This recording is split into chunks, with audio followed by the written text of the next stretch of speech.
గద్దర్పై బండి సంజయ్ వ్యాఖ్యలను తీవ్రంగా ఖండించారు మాజీ ఎమ్మెల్యే చంటి క్రాంతి కిరణ్. తీవ్రంగా ఖండిస్తున్నా.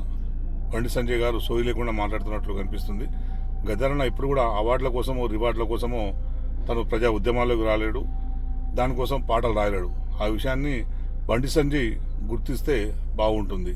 తెలంగాణ ఉద్యమం నేపథ్యం ఏంటి, తెలంగాణ పోరాటం నేపథ్యం ఏంటి, తెలంగాణలో అనేక విముక్తి ఉద్యమాలు జరిగినాయి, వాడి నేపథ్యం ఏంటో తెలుసుకుంటే బండి సంజయ్ గారికి గద్దరన్న అంటే ఏందో తెలుస్తుంది. అట్లా అవన్నీ తెలుసుకోకుండా ఇష్టం వచ్చినట్లు మాట్లాడుకుంటూ గద్దర్ గారి పేరును మేము ఇయ్యము, ఆయన నక్సలైటు అని ఇష్టం మాట్లాడడం అనేది కరెక్ట్ కాదు. గద్దరన్న నక్సలైట్ అనే విషయం గద్దరన్న ఒప్పుకున్నాడు. నువ్వు కొత్త చెప్పేది ఏం లేదు.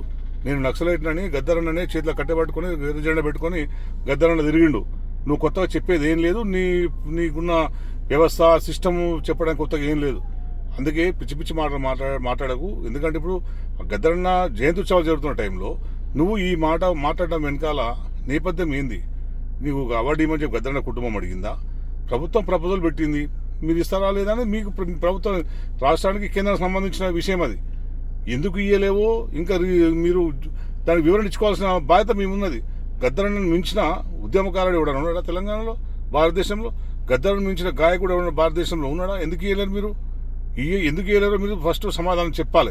చెప్పడం వదిలిపెట్టేసి వేరే దూరంతో ఇష్టం వచ్చినట్లు మాట్లాడడం అనేది కరెక్ట్ కాదు. ఇంకో విషయం గుర్తుపెట్టుకో, ఇప్పుడు గవర్నర్గా ఉన్న దత్తాత్రేయ గారు, ఇంద్రసేనారెడ్డి గారు, ఇప్పుడు కేంద్ర మంత్రిగా ఉన్న కిషన్ రెడ్డి గారు, ఎమ్మెల్సీగా ఉన్న రామచంద్రరావు గారు, అట్లాగే అనేక మంది మీ బీజేపీ నాయకులు గద్దర్ గారితో డయాస్ పంచుకున్నారు. తెలంగాణ ఉద్యమంలో సిద్ధాంతాలన్నీ వదిలిపెట్టి ఆర్ఎస్ నుంచి ఆర్ఎస్ఎస్ వరకు ప్రతి ఒక్కరు కూడా తెలంగాణ సాధన కోసం ముందుకు రావాలి అని చెప్పి కలిసి ఐక్య ఉద్యమాన్ని నిర్మించిన వాడు గద్దర్. అట్లాంటి గద్దర్ మీద ఇప్పుడు నక్సలైట్ అని నువ్వు చెప్పడం అనేది కరెక్ట్ కాదు, సమంజసం కాదు. నీకు క్యాల్ తప్పినట్టు అనిపిస్తుంది. ఇప్పటికే మతి తప్పి పిచ్చి పిచ్చిగా ఏదేదో మాట్లాడుతున్నావు. ఇది కరెక్ట్ కాదని నేను బండి సంజయ్ గారికి చెప్పుకుంటూ, ఇది నువ్వు ఈ వ్యాఖ్యలకు నిరసనగా మేమందరం కూడా నీకు తప్పకుండా దీనికి బుద్ధి చెప్తాం. ఎందుకంటే ఇది నీ మాటలా మీ పార్టీ స్టాండా నువ్వు చెప్పాలి. ఎందుకంటే మీ ప్రధానమంత్రి గారు గద్దర్ గారు చనిపోయినప్పుడు ఒక లెటర్ పంపించారు, కండోలెన్స్ లెటర్ పంపించారు. గద్దర్ నాకు నివాళులు అర్పిస్తూ లెటర్ పంపించారు. గద్దర్ గారి సేవల్ని కొనియాడుతూ లెటర్ పంపించారు విమలకకు. దాంట్లో ఏం చెప్పిండు?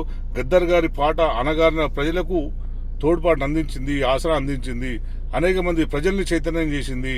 గద్దర్ గారి మరణం ఈ సమాజానికి తీరని లోటు అని చెప్పి ప్రధానమంత్రి మోడీ గారు చెప్పారు. మరి నువ్వేం మాట్లాడుతున్నావు ఇప్పుడు? గద్దర్ ఒక నక్సలైటు, ఆయన వల్ల ఇదంతా చాలా మంది చనిపోయినారు, సోయిలెంట్ మాట్లాడి సమాజం. మరిన్ని అప్డేట్స్ కోసం మా ఛానల్ ని సబ్స్క్రైబ్ చేయండి.